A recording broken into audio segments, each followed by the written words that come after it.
Bom, meus irmãos, o Paulo me incluiu aqui na tarefa de falar sobre graça, um pouco aplicada ao tema da evangelização. Nós vamos considerar algumas coisas importantes a respeito dessa relação e a respeito da dificuldade que nós temos tido sobre esse tema. Falar de evangelização hoje na igreja é tão complicado quanto se tratar de muitos outros temas fundamentais à nossa fé, ao nosso dia a dia. Seguramente nós podemos dizer que falta muita maturidade, não só em relação à evangelização, mas em muita coisa daquilo que se pratica hoje no nosso evangelicalismo, naquela massa crescente de evangélicos que nós temos hoje no nosso país. E isso, independente de denominações, nós enfrentamos as mesmas lutas, presbiterianos, batistas, congregacionais, independente da denominação que você faça parte. As lutas suas são as mesmas minhas, na minha denominação, de outros em suas denominações. Nós enfrentamos aquilo que Calbart chamou de egocentrismo piedoso, e que eu prefiro chamar de narcisismo piedoso. Uma coisa que Francis Schaeffer já havia apontado significativamente como um grande desastre do evangelicalismo. A nossa tendência consumada de sair dos trilhos, de deixar a expressão vigorosa da graça de Deus, da direção do Senhor pela Escritura, da sua igreja, da vida da igreja, por caminhos pragmáticos. E eu gostaria de começar fazendo justamente uma citação de Francis Schaeffer, nesse sentido, quando ele diz, profeticamente, algo que é a dura realidade dos nossos dias. Hoje, dificilmente passa despercebido o fato de a teologia estar desaparecendo na vida da igreja e de alguns líderes estarem maquinando esse desaparecimento. Mas, por estranho que pareça, não é fácil prová-lo. É difícil não percebê-lo no mundo evangélico, na adoração vazia tão frequente, por exemplo, na troca de Deus pelo eu como objeto central da fé, da pregação psicologizada que segue essa troca, na erosão das convicções, no pragmatismo gritante, na incapacidade de pensar de modo incisivo sobre a cultura e no resvalo da irracionalidade. O ponto que eu gostaria de destacar dessa citação de Schaeffer é essa troca tão terrível que se promove na centralidade de Deus na vida do seu próprio povo, da mensagem do seu próprio povo, pelo eu.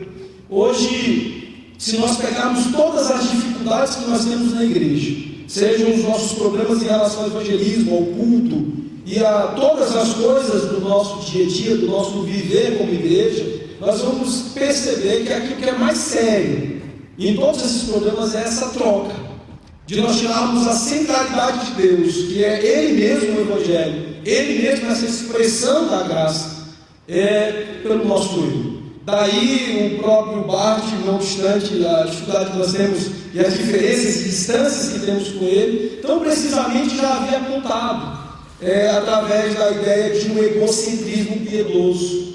E hoje nós podemos concluir disso nas palavras de Schaeffer como um narcisismo piedoso. Quando se fala de evangelismo na igreja, as pessoas pensam logo em performance, naquilo que eu faço e não naquilo que Deus faz. Naquilo que a igreja faz enquanto instituição e não naquilo que Deus faz como o Senhor dessa instituição. Isso também se aplica ao culto e a outras coisas. A grande coisa importante no culto evangelical não é Deus como o grande protagonista do drama do culto, mas o eu e a sua performance, a sua capacidade de desenvolver tarefas culticas impressionantes no centro da vida desse culto da igreja. De maneira que as coisas somem quando nós saímos do palco, quando nós saímos dos holofotes que estão cobrindo essa performance. A coisa ordinária, o dia a dia da segunda-feira até o sábado são consumidos por outras coisas, por outros tipos de performance. Porque ali eu me vejo com os holofotes quanto ao meu trabalho, quanto ao meu desenvolvimento esportivo, quanto até mesmo a paquera de muitos jovens. Então ali a minha performance está voltada para outras coisas.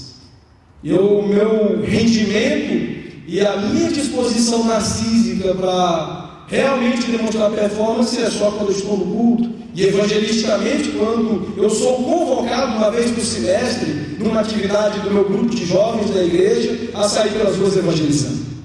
Então, meus irmãos, quando nós falamos de evangelismo nos dias de hoje, nós falamos com alguma tristeza, com algum pesar, da mesma maneira como falamos de outros assuntos da vida da igreja.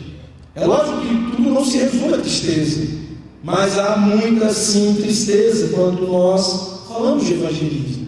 Pessoas que saem às ruas vestidas de palhaços, com caras pintadas, para serem performáticos em relação ao que eles presumem ser a anunciação do Evangelho do nosso Senhor, e negligenciam a mensagem do Evangelho diariamente, cotidianamente, a seus pais, a seus primos, a seus irmãos, a seus vizinhos, a pessoas que moram no mesmo prédio com eles há 5 anos, 10 anos, 15 anos.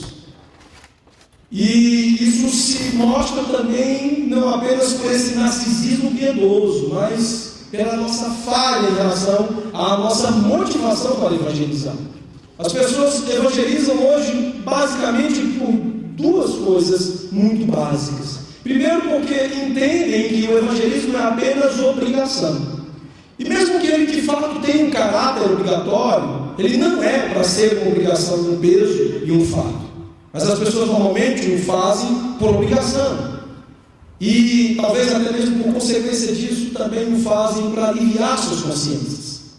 E de maneira que por conta dessa falha na nossa motivação e por essa grande influência narcísica e performática no nosso evangelismo, nós temos pecado seriamente no nosso comportamento como igreja que evangeliza, como igreja que sai para comunicar, compartilhar do Evangelho do nosso Senhor com outras pessoas. Eu gostaria de pensar com vocês um pouquinho a respeito dessa situação, e eu gostaria de usar o texto de Romanos capítulo 1. Nós vamos nos concentrar mais nos versos 15 e 17, mas eu gostaria de ler a partir do verso 1 com os irmãos.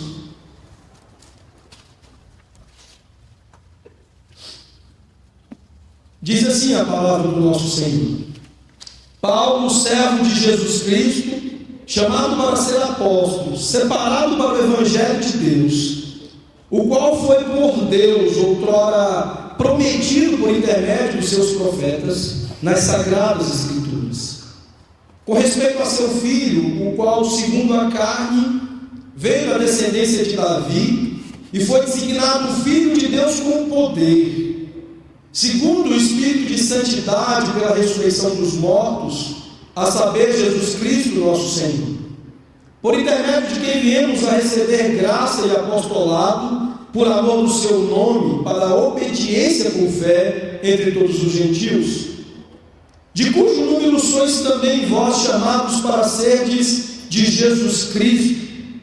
A todos os amados de Deus que estáis em Roma, chamados para serdes santos, graça a vós outros e paz da parte de Deus, nosso Pai, e do nosso Senhor Jesus Cristo.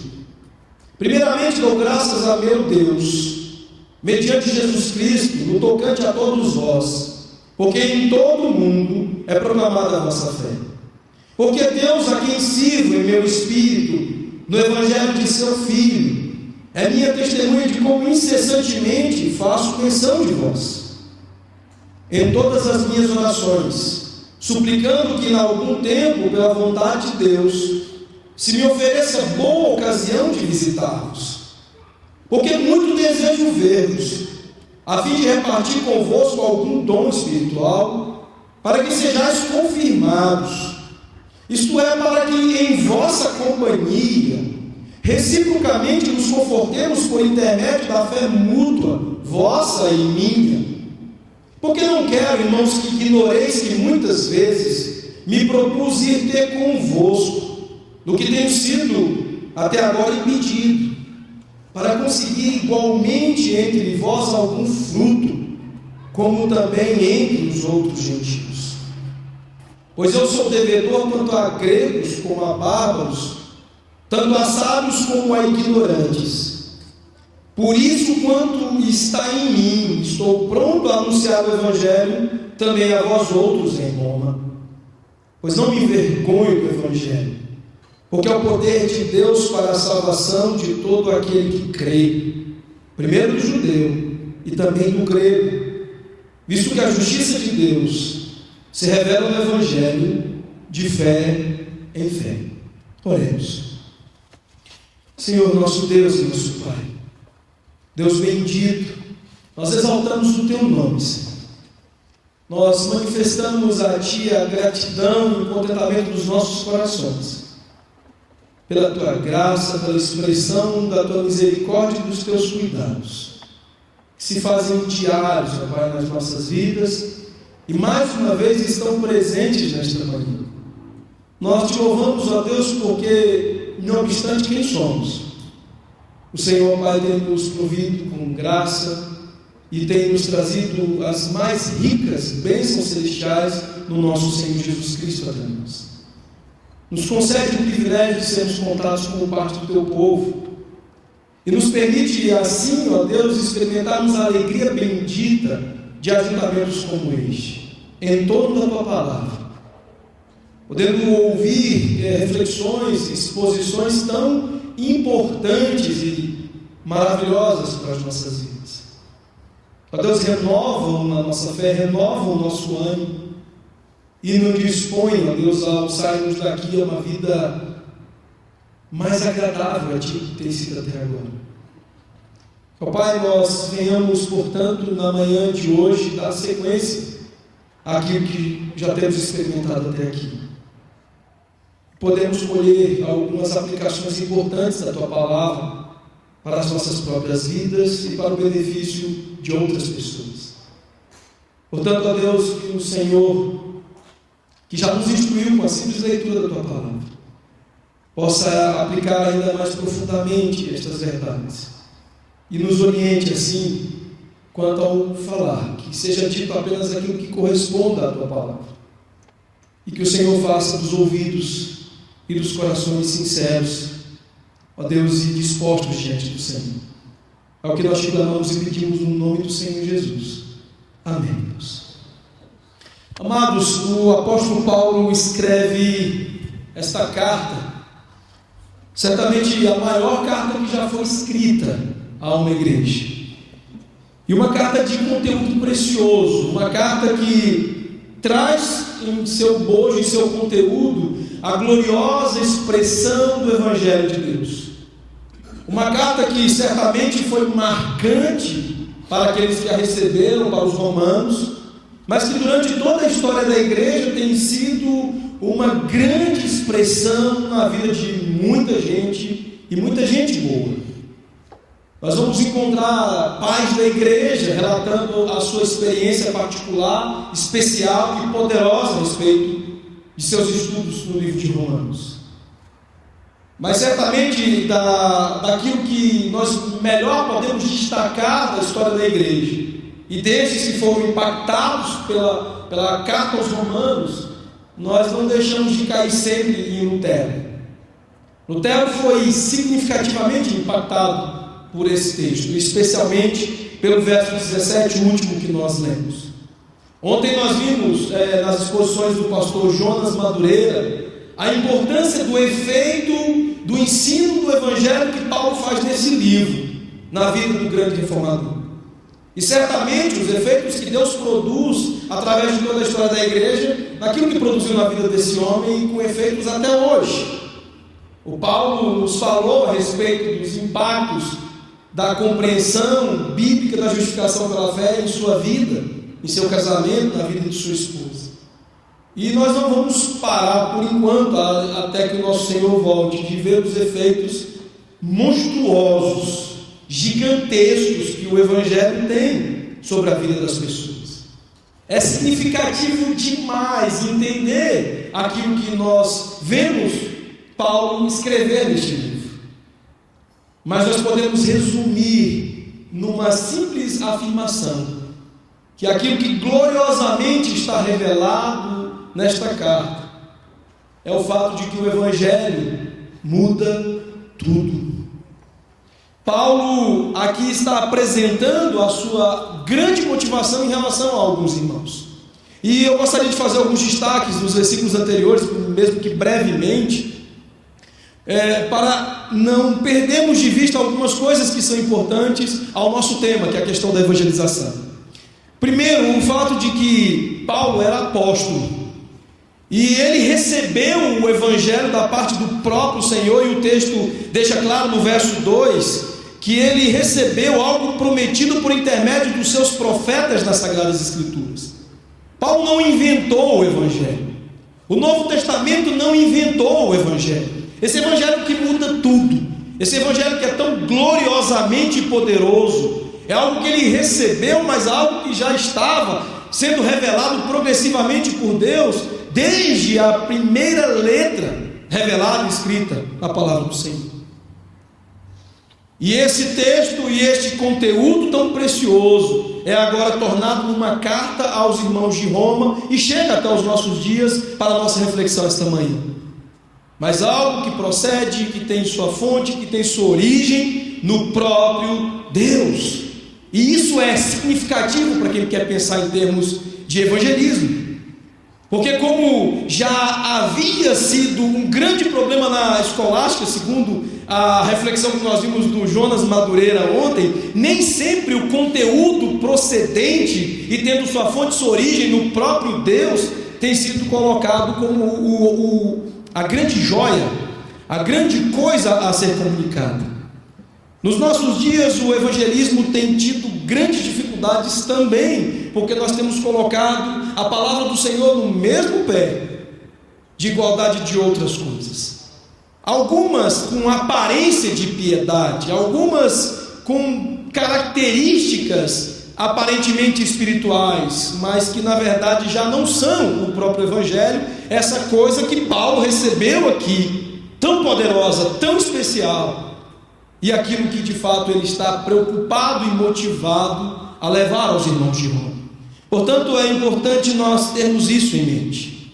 O evangelho que Paulo diz aqui, que é o evangelho dele, não é o evangelho construído e concebido pelo apóstolo, mas recebido por ele, nesta função que ele recebe do próprio Senhor Jesus Cristo, mas que já havia sido prometido pelos profetas nas Sagradas Escrituras. E ele vai deixar claro nos versos seguintes que esta mensagem, que este conteúdo precioso repousam no próprio Senhor. Uma coisa muito importante no mundo dos conceitos das Escrituras é nós entendermos a importância de cada conceito em relação ao próprio Deus. Aqui, logo mais, nós teremos que lidar com a ideia da justiça, e muitas vezes nós queremos entender justiça à parte do próprio Deus, e é quando nós nos complicamos.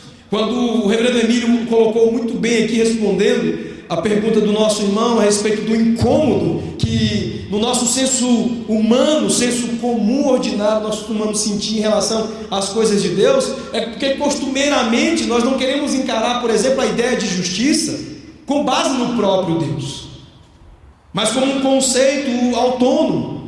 E as coisas elas vão sempre se complicando, porque outros conceitos também se tentará compreender da mesma maneira. Nós vamos tentar entender amor como algo que não é o próprio Deus, e isso se aplica a muitas e muitas coisas. O John Piper, lidando com essa situação, ele diz que nós precisamos tomar cuidado com as expressões que as Escrituras usam, e isso se aplica ao próprio Evangelho, que é o conteúdo do evangelismo. Estas palavras, esses conceitos, elas estão para Deus como a própria luz está para o sol, como a própria luz solar está para o sol. Por mais que chegue até nós, essa luz não deixa de estar inevitavelmente parte do próprio sol. Essa luz é o sol. Paulo enviou aqui uma carta, é algo que sai de suas mãos e chega até as mãos dos irmãos de Roma. A partir do momento que ela está nas mãos dos irmãos de Roma, é algo que saiu dele, mas é algo que já não está mais com ele. E muitas vezes o problema da igreja é justamente esse em relação ao evangelismo. É que nós achamos que o evangelho é algo que partiu de Deus, mas já não está mais com Deus. É como esta carta de Paulo que saiu de suas mãos e agora está com a igreja de Roma. O evangelho saiu das mãos de Deus e agora está nas nossas mãos. É preciso prestar atenção nisso aqui. Paulo está deixando claro que essa mensagem vem de lá, dos profetas, nas Sagradas Escrituras, mas ela é o próprio Cristo, e nós não podemos separar esta condição essencial do Evangelho.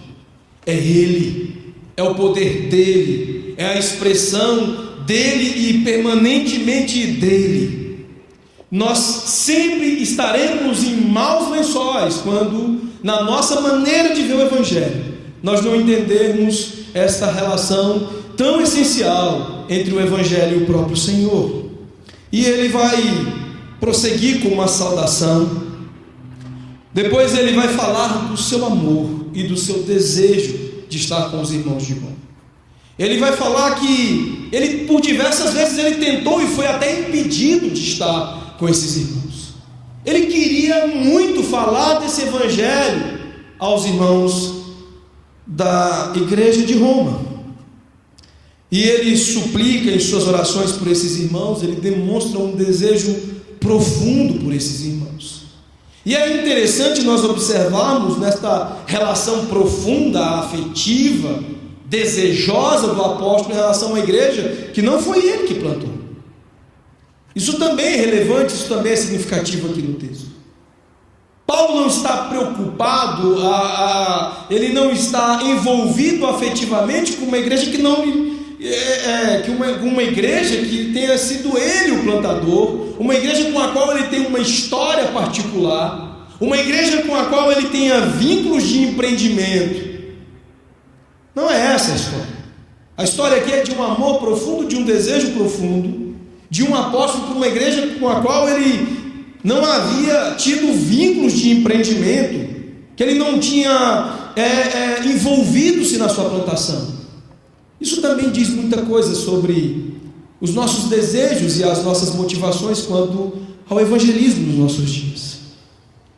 Nós só queremos evangelizar aqueles com os quais nós temos vínculos de empreendimento, de algum tipo de identidade mais próxima, de um pertencimento mais institucional, coisa desse tipo.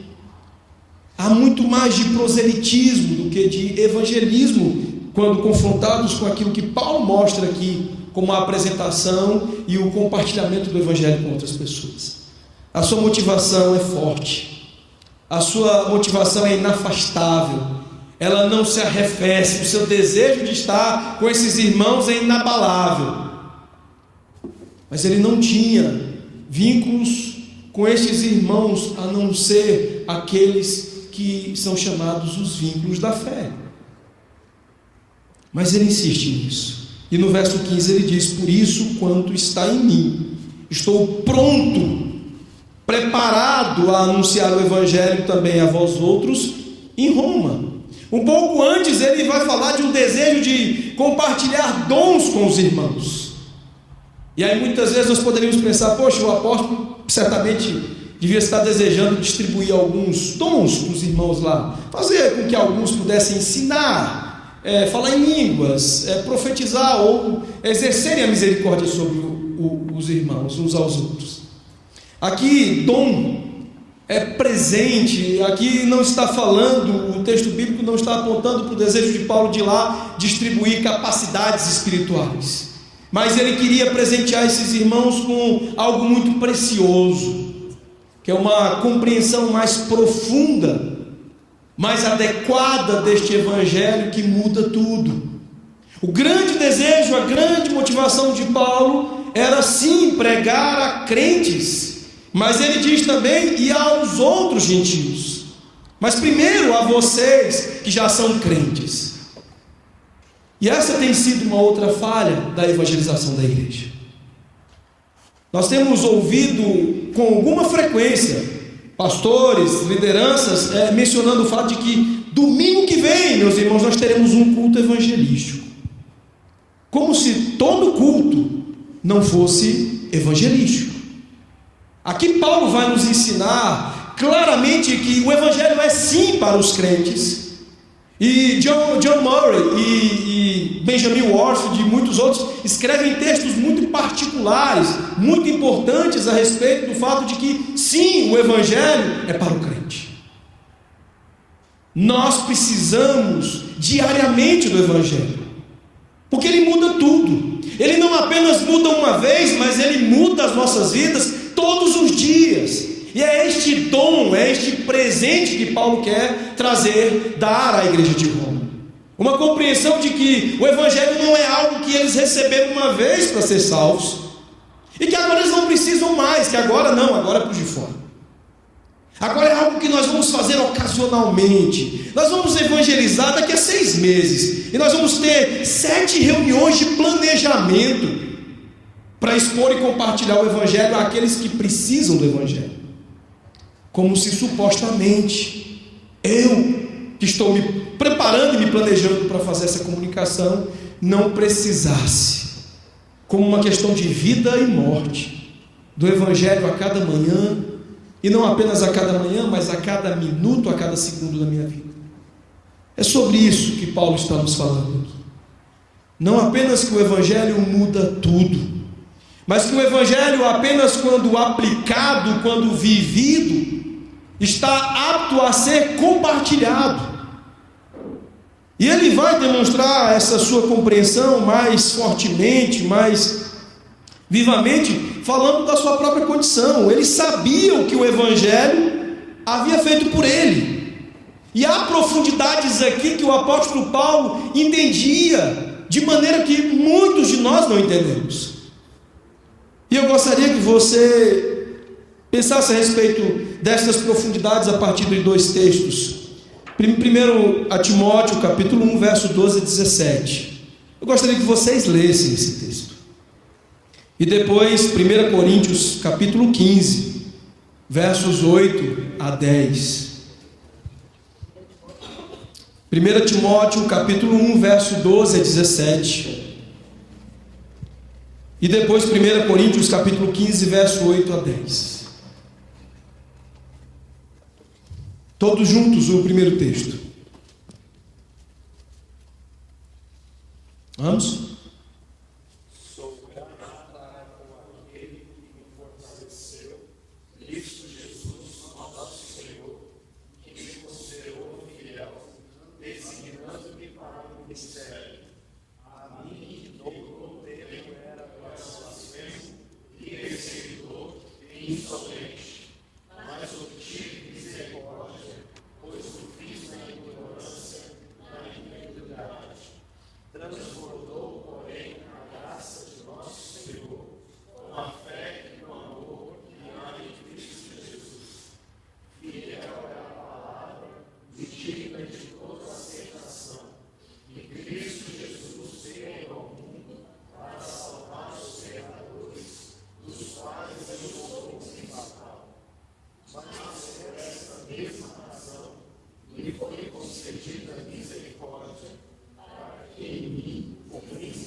Esse é o dom que o apóstolo deseja compartilhar com os irmãos da igreja de Roma. A sua compreensão em profundidades a respeito do Evangelho, daquilo que o poder de Deus havia feito em sua própria vida e continuava a fazer. O apóstolo aqui, vejam comigo, o verso 13, ele diz que eu era blasfemo, perseguidor e insolente oponente do cristianismo. Paulo tinha absoluta consciência de que ele não apenas tinha sido salvo por Deus, mas que sobretudo ele tinha sido salvo de si mesmo. Uma das coisas importantes em relação àquela margem de 1% que o reverendo Emílio destacou, ser tão perigosa em termos de resguardarmos como iniciativas e tentativas pessoais de autojustiça, de tentativa de contribuir com a nossa salvação, é porque nos impede essa profundidade. é porque nos impede olhar para o espelho com clareza, com nitidez, com esta mesma clareza com que Paulo se vê aqui nesse texto. É este dom que o apóstolo desejava compartilhar com essa igreja. E somente uma pessoa que está aplicando e vivendo esse dom está apta, em condições de compartilhar o evangelho com outras pessoas. Por isso que Paulo quer começar com os crentes da igreja de Roma e depois aos gentios, aos outros gentios. Porque, meus irmãos, quando você não entende o evangelho, e mesmo quando você até corre o risco de apresentar outro evangelho, o que nós vemos não é algo belo, mas algo destrutível, terrível diante do nosso Senhor. E o próprio apóstolo vai considerar isso gravemente e seriamente em Gálatas 1, quando ele diz: anátema, maldito seja aquele que prega outro evangelho. Se você não aplica o evangelho corretamente, se você não vive o evangelho corretamente, se você é daquela estatística que confia no 1% de contribuição sobre a tua salvação, você oferecerá um evangelho contaminado. Você vai oferecer a ideia de autojustiça às pessoas. É com isso que Paulo está preocupado. É com isso que ele está ocupado em se apressar, em desejar pregar o evangelho aos irmãos de Roma. Eu preciso levar este dom a estes irmãos. Eu preciso fazer com que eles entendam as profundidades do evangelho. E C.J. Mahaney destaca que estas profundidades, em alguma medida, elas são inesgotáveis. Deveria nos desafiar a nunca nos conformarmos com a visão e com a profundidade que nós temos a respeito do evangelho. Toda a compreensão que você tem a respeito da soberania de Deus, do quão gloriosamente este evangelho é poderoso, ainda é pouco. Reverendo Emílio disse que nós usamos a expressão maravilhosa porque nós não conseguimos achar algo melhor. Mas é exatamente isso que Paulo quer compartilhar, e é exatamente isso que nós devemos ter em nossos corações se queremos evangelizar. Você tem essas profundidades quando você sai para falar na rua para alguma pessoa, ou grande parte daquilo que nós colocamos em nossos rostos, aquela maquiagem de palhaço, os incrementos todos que arrumamos, não são na verdade expressões da negativa contrária que Paulo faz aqui, de vergonha do evangelho. E aqui nós chegamos então num ponto importante dos versos 16 e 17. 3 porquês que Paulo apresenta do porquê é tão importante apresentar essa profundidade do evangelho. Este evangelho em todas as suas dimensões, em todo o seu aspecto necessário nas nossas vidas, para quem quer pregar não apenas a si mesmo, mas a outros crentes e àqueles que são descrentes. Primeiro, Paulo ele vai usar aqui em Romanos com alguma frequência esse recurso da negativa contrária. E o primeiro porquê ele diz: porque eu não tenho vergonha, para afirmar contrariamente o fato de que ele tem na verdade orgulho do evangelho. Isso é algo muito importante. Uma coisa interessante, vocês costumam usar isso com alguma frequência. Eu tenho certeza que o Daniel, a primeira vez que ele olhou para Taneio, é isso, né? Ele deve ter dito assim: nada mal. Nada mal. Isso é negativa contrária. Ele está pegando o aspecto contrário. Mas a gente sabe que ele poderia afirmar positivamente. Isso mostra também o aspecto positivo. Quando ele diz nada mal, ele suspira e ele quer dizer: caramba, ela é linda. Caramba, ela abalou as minhas estruturas. Eu não sei o que dizer dessa mulher. Eu tenho dificuldade de começar a enumerar, listar coisas aqui a respeito dela. E é mais rápido e é mais eficiente eu dizer nada mal. É isso que Paulo faz aqui. Quando ele diz, porque eu não tenho vergonha do Evangelho, Paulo suspira e ele diz, olha, se eu fosse fazer a coisa positivamente, eu não ia terminar nunca. Porque duas coisas importantes aqui, Paulo passaria horas, e mais horas, e mais horas, e dias, e anos de sua vida, para enumerar as positividades do Evangelho, que o fazem ter orgulho do Evangelho. Paulo ia passar dias e anos dizendo o quanto o Senhor, que é o próprio conteúdo e a própria pessoa, como expressão desse Evangelho, o quanto ele é magnífico, o quanto ele é glorioso, o quanto a majestade de sua pessoa é incrivelmente inalcançável. Enquanto que muitos de nós podemos ter vergonha das nossas próprias pessoas, de outras com as quais temos envolvimento, nós temos muitos motivos para ter vergonha das nossas famílias. Eu tenho muito motivo para ter vergonha de mim mesmo. E uma das coisas que recorrentemente nos levam à vergonha é justamente a nossa condição pessoal, condições da nossa própria identidade. Como aluno, por vezes, nós temos vergonha do que somos. Eu, por exemplo, estou com vergonha de encontrar o Dr. Heber. Eu estou com vergonha de encontrar o pastor Davi. Era para ter entregue um trabalho para o pastor Davi já há um tempo atrás, e certamente eu não tenho orgulho de ser aluno do pastor Davi neste momento, que eu estou com vergonha da minha condição, do meu esforço, das minhas capacidades em relação à disciplina que fiz com ele.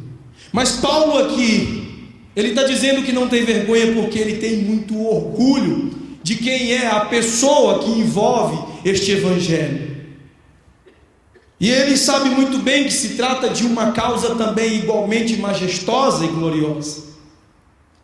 E aí eu pergunto, quando nós pregamos a nós mesmos, quando nós pregamos a outros crentes, e quando nós pregamos às pessoas que ainda não são crentes, nós podemos dizer que pregamos porque não temos vergonha?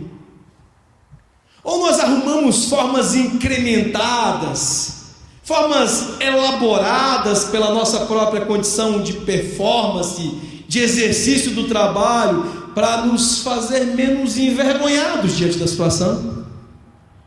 Uma determinada ocasião eu estava na Asa Norte, num prédio bem alto, numa tarde daquelas que seguramente daria para fritar um ovo, colocando sobre o asfalto.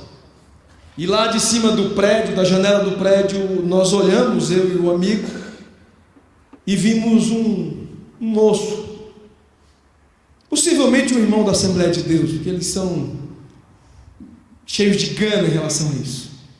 Na beira, numa calçada, na beira da pista, com uma caixinha de som, um microfonezinho, sua Bíblia aberta, e pregando ali, naquele sol torrencial, provavelmente todo encharcado, não dava para ver de longe o quanto ele estava suado, mas estava ali, sem vergonha nenhuma, pregando o Evangelho dentro das suas condições de entendimento do Evangelho.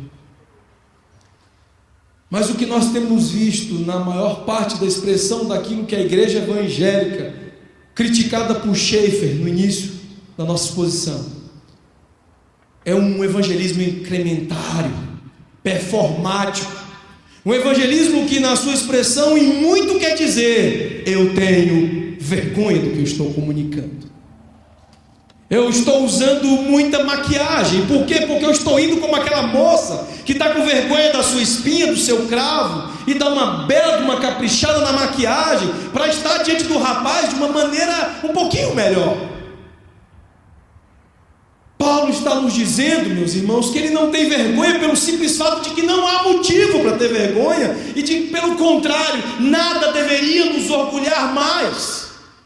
Não há nada mais belo, não há nada mais gracioso e poderoso a ser comunicado do que o Evangelho. Eu creio que muitos certamente não teriam constrangimento de levar alguém para a sua faculdade, para a sua universidade, para falar de maneira requintada a respeito de coisas que a intelectualidade secular iria aplaudir. Eu não teria vergonha de levar aquele doutor da minha igreja, que é expert em física, para falar na minha sala de faculdade. Mas é muito seguro que muitos tenham vergonha de convidar o seu pastor para dar uma palavra à sua turma de faculdade. Isso revela muito da distância que temos em relação ao que o apóstolo está dizendo aqui. Eu gostaria que vocês lessem agora um outro texto, 1 Coríntios capítulo 15, verso 8 a 10. Mais um pouco do que Paulo não tem vergonha aqui.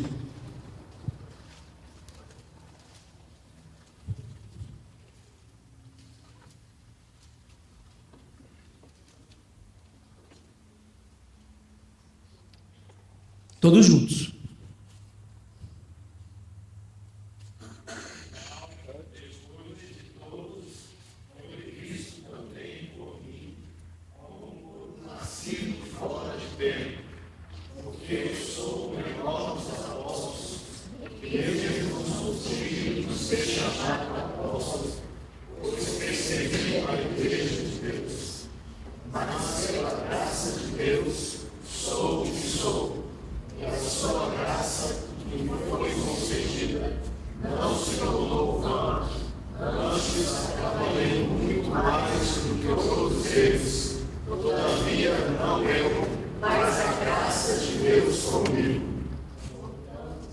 Então, meus irmãos, aqui mais motivos pelos quais Paulo tinha orgulho do Evangelho, porque ele não tinha vergonha. Ele, em outras palavras, está usando, a tradução traz uma expressão um pouco mais eufemista aí. O que nós vemos é Paulo dizendo que ele surgiu como um abortivo. Ele apareceu também a ele, o nosso Senhor apareceu também a Paulo, porque eu sou o menor dos apóstolos. Eu sou indigno de ser chamado apóstolo, porque persegui a igreja de Deus. Mas, pela graça de Deus, eu sou o que sou.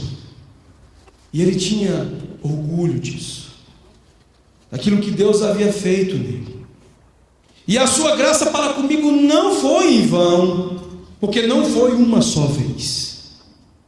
A graça não foi apenas para a salvação do apóstolo, pelo contrário, tenho trabalhado mais do que qualquer deles, porque eu sou bom, bonito? Não, porque embora não fosse eu, mas a graça de Deus que está comigo. Quando nós evangelizamos, nós costumamos tratar com as pessoas como se fosse uma questão de para onde você vai, uma questão de como é que vai ser o seu futuro, onde você vai ficar, qual cômodo você vai habitar quando você for alcançado pela morte. Isso é uma terrível falha da nossa evangelização. O apóstolo está deixando claro isso aqui. A graça não é algo para uma vez nos salvar, mas a graça é algo que permeia as nossas vidas, marca quem nós somos, define obviamente o nosso futuro, para onde nós vamos, mas que é algo que passa a ser necessário a cada manhã, a cada tarde, a cada noite das nossas vidas, a cada segundo da tua vida. É a graça quem vai te conduzir. Quando nós evangelizamos, nós deveríamos ter com muita clareza isso para as pessoas a quem nós comunicamos. Mais do que isso, essa clareza só será possível quando você estiver vivendo essa profundidade, quando você estiver vivendo com essa compreensão. Nós lutamos terrivelmente contra a graça de Deus. Nós queremos impor 1%, 2%, 3% e chegar no máximo da nossa participação, do nosso esforço. E o que nós vemos aqui é o apóstolo Paulo lutando para zerar a conta da sua autojustiça. É Paulo se esforçando para zerar a conta daquilo que ele participa, e fazendo com que cada vez mais o conceito da graça, o seu entendimento, a sua aplicação, a sua vivência sejam magníficos. É tudo ou nada. O Evangelho não apenas muda tudo, ele nos consome tudo, e é isso que estará na base de não termos vergonha do Evangelho. O apóstolo Paulo também, ele traz um outro porquê, um segundo porquê, que é poder. Ele diz: porque é o poder de Deus para a salvação de todo aquele que crê, primeiro do judeu e também do grego. Ele entende que esse evangelho, ele transcende aspectos culturais, aspectos étnicos, é um poder para alcançar na sua única expressão, na sua expressão básica e essencial, qualquer cultura. Eu não preciso de um evangelho para surfistas, e eu não preciso de um outro evangelho para empresários. De alguma maneira, este evangelicalismo atrevido pensou assim quando bolou a diabólica teologia da prosperidade. Nós precisamos de um evangelho para essas pessoas materialistas, capitalistas do nosso tempo. E aí vieram com a sacada diabólica da teologia da prosperidade, porque não conseguem entender que este poder transcende culturas, etnias, classes sociais. Paulo tinha consciência não apenas do que o evangelho havia feito na vida dele, mas também na vida de outros diferentes dele. Ele tinha compreensão a respeito desta coisa tão poderosa e irresistível que é o evangelho. E o nosso evangelismo costuma racionalizar e pensar da seguinte forma: não, mas uma classe mais intelectualizada não vai receber o evangelho assim tão fácil. É mais fácil pregar a pobres, a pessoas que estão surradas pela economia do nosso país, pelas condições sociais do nosso país, do que pregar a gente rica que tem tudo. Como é que eu posso encantar os olhos, os ouvidos, o coração de alguém que tem tudo? E aí nessa racionalização, a nossa evangelização produz outros evangelhos. Mas Paulo sabia que este poder transcendia a capacidade de transformar todos os tipos de pessoas e culturas. Foi incrível a maneira como Paulo viu o evangelho trazer significado e propósito e missão à vida das pessoas. O evangelho dá às pessoas uma nova identidade, motivações diferentes e ações diferentes. Vocês viram como é difícil para a nossa mente lidar com algumas coisas. O pastor Jonas ontem deixou muito claro o quanto nós queremos nos ocupar tanto em mexer com as ações dos outros. O Paul Tripp, falando a respeito da nossa dificuldade de entender o evangelho e a sua comunicação aos nossos filhos, por exemplo, fala do quanto nós impomos moralismo na criação dos nossos filhos, porque não entendemos o que significa comunicar o evangelho a uma criança. Nós subestimamos a criança e, pior, subestimamos o poder do evangelho. E aí nós levamos para as salinhas das nossas crianças um monte de brinquedinho, palhacinhos, coisinhas engraçadas, e subtraímos aquilo que é a expressão da vida de Deus para estas crianças, que é o evangelho poderoso da graça de Deus. Falham os pais e falham as igrejas ao lidarem com os pequenos. Não, essas crianças, elas possivelmente só devem se converter lá pela faixa dos 12 para 13 anos. Então até os 12, 13 anos nós vamos brincar um bocadinho com elas. E aí criamos salinhas onde as crianças brincam e brincam e brincam. E onde nós oferecemos várias atividades, onde o evangelho é uma coisa que passa como um elemento apenas obrigatório do nosso programa, mas não a coisa essencialmente gloriosa do que fazemos.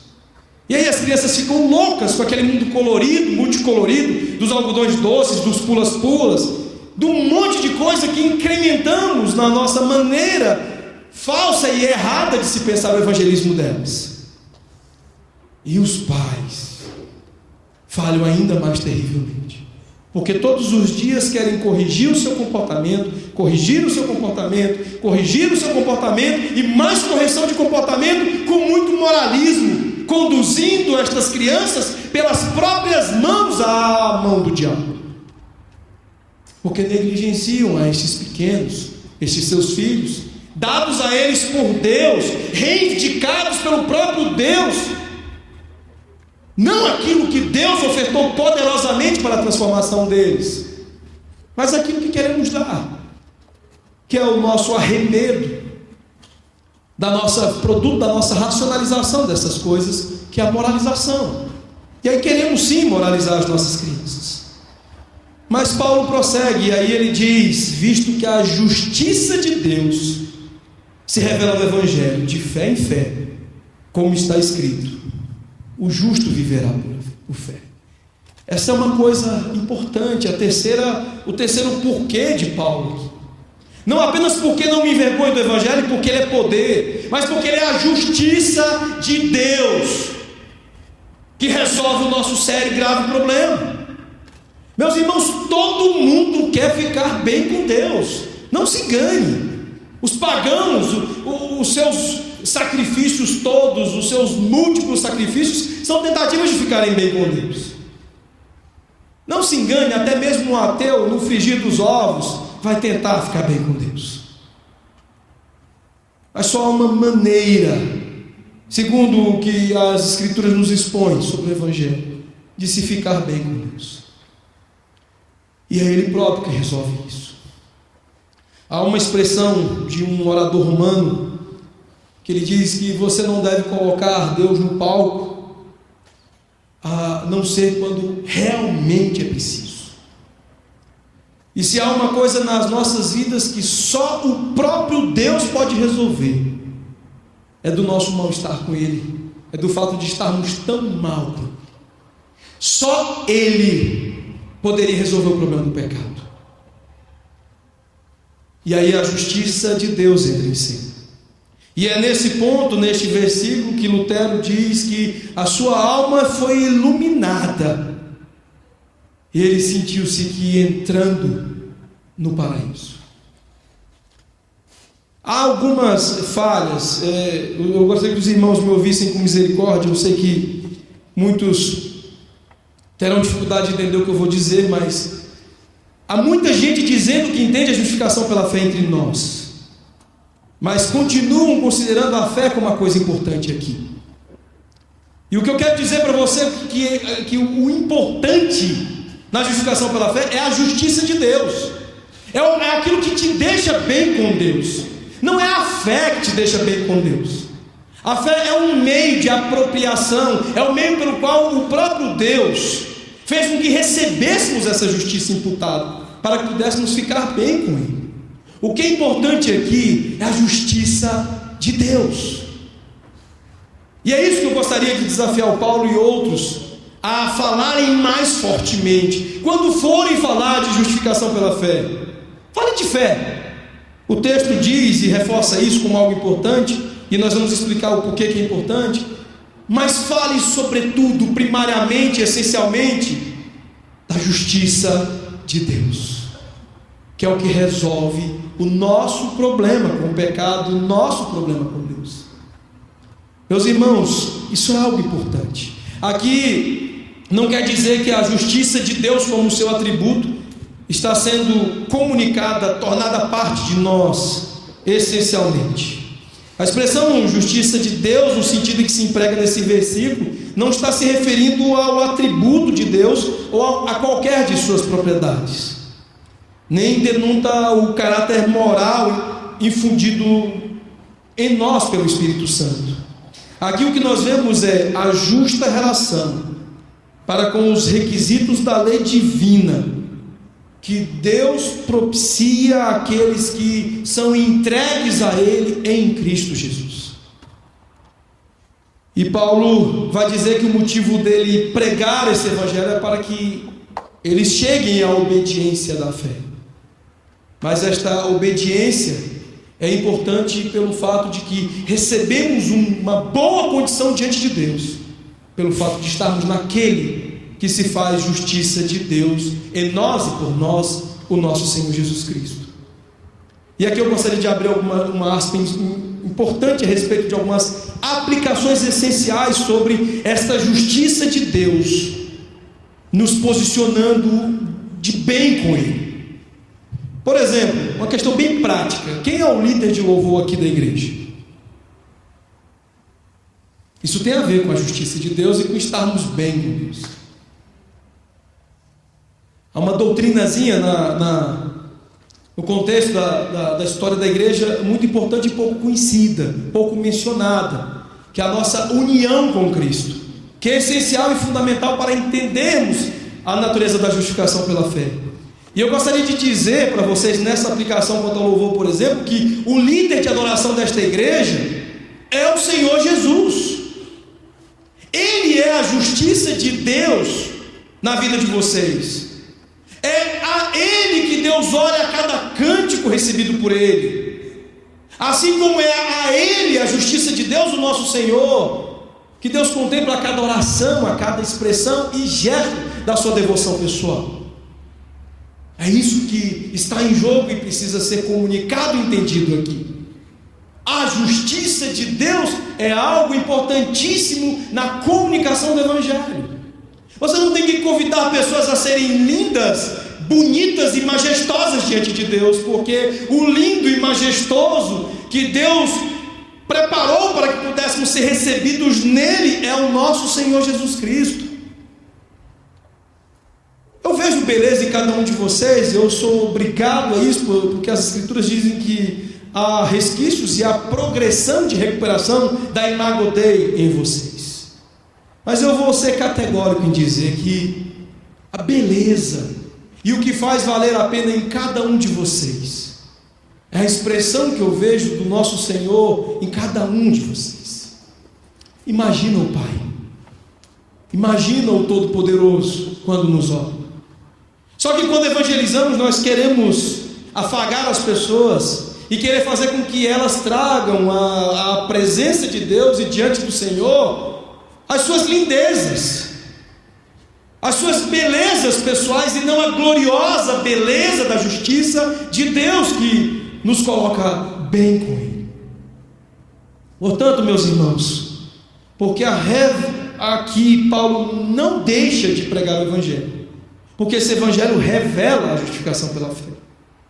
Sobretudo, o que isso significa é que revela a justiça de Deus, que resolve o grave, o sério problema do pecado. Meus irmãos, nós fomos seriamente mudados, transformados. Nós fomos grandemente transformados pelo Evangelho. Isso é o que nos motiva a evangelizar. Ao dizer essas três coisas, esses três porquês, Paulo está deixando claro que ele não apenas tinha um grande, um enorme desejo de falar aos irmãos de Roma, e isso não lhe era por obrigação, simplesmente, isso era mais do que obrigação, mas sobretudo ele tinha consciência da preciosidade do dom que ele tinha para compartilhar com esses irmãos, e essa era a base do seu desejo.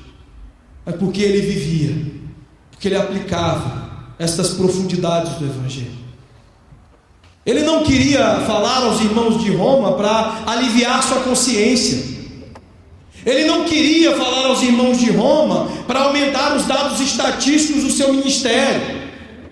Ele não queria falar aos irmãos de Roma para simplesmente fazer mais notória a igreja plantada por ele, mas porque ele havia mergulhado e se eclipsado pelas belezas gloriosas do Evangelho.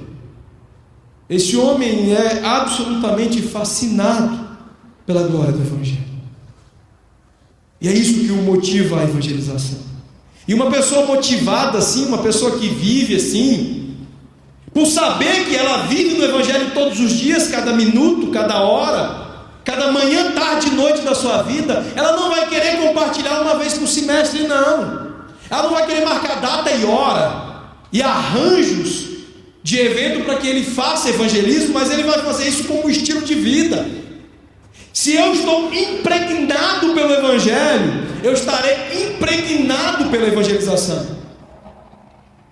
Eu verei cada rosto do meu condomínio, cada rosto que entra e sai do elevador do meu prédio. Eu verei os meus familiares não alcançados. Eu verei os meus colegas de colégio, de faculdade.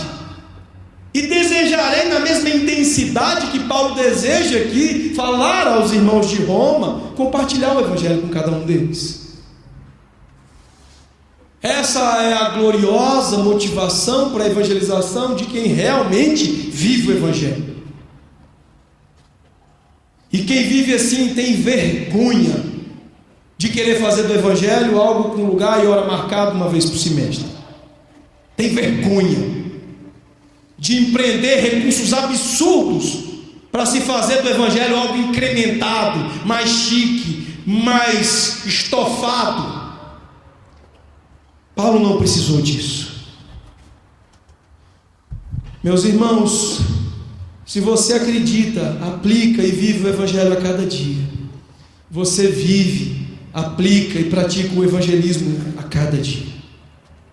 Você faz dele um estilo de vida. Há uma coisa aqui muito íntima do casamento. Eu me casei no dia 20 de julho de 2002. Casei-me com Érica, com a pessoa que Deus separou para ser minha esposa aqui. E nós tivemos 3 filhinhas, Ana Clara de 9 anos, Sara de 6 e Débora de 1 ano. E nesses anos, 11 anos de casamento, o que eu tenho aprendido, o que eu tenho me surpreendido a cada dia, é que todas as coisas no meu casamento dizem respeito a fazer dos meus votos naquela noite, de 20 de julho de 2002, algo aplicado a todas as áreas da minha vida. E algo que eu não me ocupo de aplicar um dia ou outro, mas todos os dias, todas as horas, todos os minutos da minha vida. Eu descobri que é quando eu faço dos meus votos de casamento, desta minha aliança e pacto nupcial com Érica, um compromisso diário, e mais do que isso, um compromisso para todos os momentos da minha vida e para cada área da minha vida, que eu me torno melhor marido, melhor pai e um homem mais piedoso. Assim acontece com o Evangelho e com o evangelismo. É quando você estende o Evangelho como algo inerente à sua pessoa, como o que Deus fez, faz, e todo momento, em cada instante da tua vida está fazendo, e você vai entender e vai praticar o evangelismo corretamente. Você será um melhor evangelista quando você fizer do mesmo modo como temos que fazer com os nossos casamentos. Estenda-o a todas as áreas da tua vida. Estenda-o a todos os momentos da tua vida. Faça com que todas essas profundidades do Evangelho permeiem o que você é. E você será um evangelista de acordo com as Escrituras. Tenha vergonha de ser um evangelista de ocasião. Sinta vergonha disso. Se arrependa disso. E entenda que evangelismo é o que nós somos. Quando o Senhor Jesus, nas palavras do encerramento de Mateus, ele diz: ide por todo o mundo e fazer discípulos de todas as nações, ele deixou a base do que é evangelismo e discipulado. Eu sou discípulo, e por saber o que é ser discípulo, de maneira madura, de maneira reprodutiva, eu vou à cata de outros discípulos. Isso é evangelizar de acordo com as Escrituras. Eu entendo quem eu sou, eu entendo as profundidades desta graça e deste poder na minha vida, e eu quero compartilhar isso aos outros. Eu sei que quando você passa num concurso, alguma coisa desse tipo, você logo quer pegar o telefone, ligar para o máximo de pessoas que você puder. E você quer pegar o computador, abrir a tela do Facebook e postar. E você não apenas põe no seu mural, você vai lá nos grupos que você está participando e você posta aquilo. A gana, a vontade de compartilhar isso. E você faz algo como uma coisa inerente. Você teve uma coisa legal no trabalho, você chega em casa, a primeira coisa que você quer é contar para sua esposa. Dependendo da tua relação relação com os teus filhos, você quer chamar os filhos e, filho, senta aqui que o papai quer contar uma coisa legal. O papai foi promovido, filho. E aí você desce para jogar bola na quadra do prédio, aí você bate nas costinhas do teu amigo vizinho do prédio e diz: caramba, cara, eu fui promovido, velho. Mas você faz isso naturalmente, é da tua vida, brota do teu coração para os lábios, e você fala sem precisar marcar uma reunião de condomínio, e não precisa botar banner, e não precisa ter caixa de som e microfone, para que você venha e diga: galera, fui promovido. E você quer fazer isso com a notícia mais gloriosa que existe sobre a face da terra? Isso é vergonhoso, isso é ultrajante, isso inoda a glória, a beleza da graça de Deus. Com a mesma atitude voluntária, comunicamos as coisas alegres da vida. Como parte de quem somos, nós devemos comunicar o Evangelho. É assim que tem que ser. E eu gostaria de fechar com alguns cuidados que nós devemos ter. Mais alguns. Primeiro, meus irmãos, o evangelismo autêntico testemunha a obra pessoal de Cristo, não a nossa experiência religiosa pessoal. Paulo aqui fala do que certamente aconteceu na vida dele, mas ela é uma coisa que é significada, a história particular dele é interpretada à luz de toda a história maior.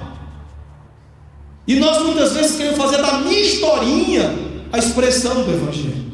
Não empobreça o Evangelho a esse nível.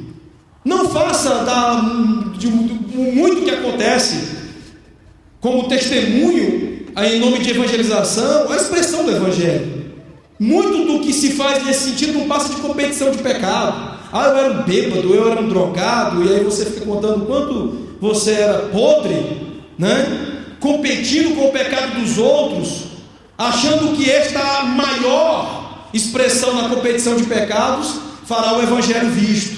Entenda, o que é grande e glorioso é a obra de Cristo, e não a minha história. Segundo lugar, o evangelismo autêntico testemunha a obra de Cristo, não a nossa comunidade cristã. Cuidado ao chamar de evangelismo uma expressão narcísica da tua comunidade. Do mesmo jeito que a minha história pode ser uma expressão de narcisismo piedoso, de querer demonstrar a minha performance espiritual, do mesmo modo nós podemos fazer isso coletivamente e tentar fazer do evangelho esta comunicação do nosso narcisismo eclesiástico. Querer mostrar às pessoas a beleza da logo da nossa denominação. Entenda uma coisa: evangelizar as pessoas não é conseguir membros para a igreja batista ou para a igreja presbiteriana, mas alcançar discípulos eleitos do Senhor Jesus Cristo. Terceiro lugar, o evangelismo autêntico testemunha a obra de Cristo e o amor de Deus para todos os tipos de pessoas. Tem acontecido uma coisa muito frequente: nós evangelizamos para buscar o nosso tipo de pessoa. Isso não é bíblico, isso é condenável, isso é pecado. Paulo disse que ele era devedor tanto a gregos, a bárbaros, a qualquer tipo de gente. Ele sabia que o evangelho transformava homens, mulheres, jovens, crianças e todo tipo de etnia e todo tipo de gente e povo. Mas muita gente tem achado que fazer evangelismo é montar a igreja com o nosso tipo de gente, com o nosso tipo de pessoa. Se ele não for igual a nós aqui, ele não é bem-vindo. Cuidado com isso. E finalmente, o evangelismo autêntico, ele testemunha a graça salvadora de Deus. E isso traz dois aspectos importantes. O primeiro é de que a graça de Deus, como diz Calvino, é uma dupla graça. Paulo deixou isso bem claro. Não é uma coisa para uma vez, mas uma coisa para a vida toda. É uma graça justificante e é uma graça santificante. O Dietrich Bonhoeffer, ele usou uma expressão para dizer que evangelismo sem discipulado é graça barata. Porque muitas vezes nós achamos que devemos apenas falar do evangelho, da obra de Cristo para uma pessoa e não estender laços afetivos e de discipulado com essa pessoa. não pratique um tipo de evangelismo que se comprometa apenas e enfatize, mais uma vez, esse moralismo típico do egocentrismo piedoso, limitando-se a falar de benefícios. Você vai ser um cara bacana, agora você vai ser um abençoado do Senhor, agora você vai ser um cara jóia, cheio de benefícios em Cristo. Ofereça o evangelho completo. E entenda que a graça não apenas é para justificar, mas também para santificar. Paulo deixou isso claro quando ele disse que ele continuou trabalhando e trabalhando até mais do que os outros, mas porque a graça de Deus foi presente em sua vida. Meus irmãos, que Deus nos abençoe e que Ele nos ajude a praticar um evangelismo mais bíblico do que o que nós temos feito, e que isso seja uma expressão do que o Evangelho é em nós, de fato. Vocês vão se surpreender. A igreja, ela será consideravelmente impactada por uma mudança de estilo. Sai o pragmatismo, sai o ativismo, e entra o permeio glorioso do Evangelho no nosso dia a dia, nas nossas vidas, e que farão de nós discípulos maduros e reprodutivos. Deus nos abençoe. Vamos orar. Senhor, nosso Deus e nosso Pai, Deus bendito, Senhor, perdoa-nos, ó Pai. Perdoa-nos, Senhor, porque nós queremos fazer as coisas do nosso jeito e não segundo a maneira ordenada pelo Senhor. Perdoa-nos, ó Pai, porque por diversas vezes nós temos perdido a dimensão gloriosa do Teu Evangelho e temos tido algum tipo e alguma expressão de vergonha. Nós trocamos a simplicidade do modo como o Senhor mesmo compartilhou do Evangelho entre nós e queremos incrementar, queremos fazer melhor do que o nosso Senhor fez, num atrevimento idólatra, narcisista e pecaminoso. Tem misericórdia de nós, Senhor, e perdoa-nos. Ajuda-nos, como igreja do Senhor, a abraçar aquilo que é ao mesmo tempo glorioso e simples na expressão do Teu Evangelho, entendendo que na simplicidade dele há algo inalcançável em glória e poder, e que nas nossas vidas nós possamos encontrar lugar para fazer do testemunho, do compartilhar do Teu Evangelho algo que tem a ver com o que nós somos e não com aquilo que nós fazemos. Perdoa-nos, ajuda-nos e supre-nos com a Tua graça, é o que nós pedimos no nome do Senhor Jesus.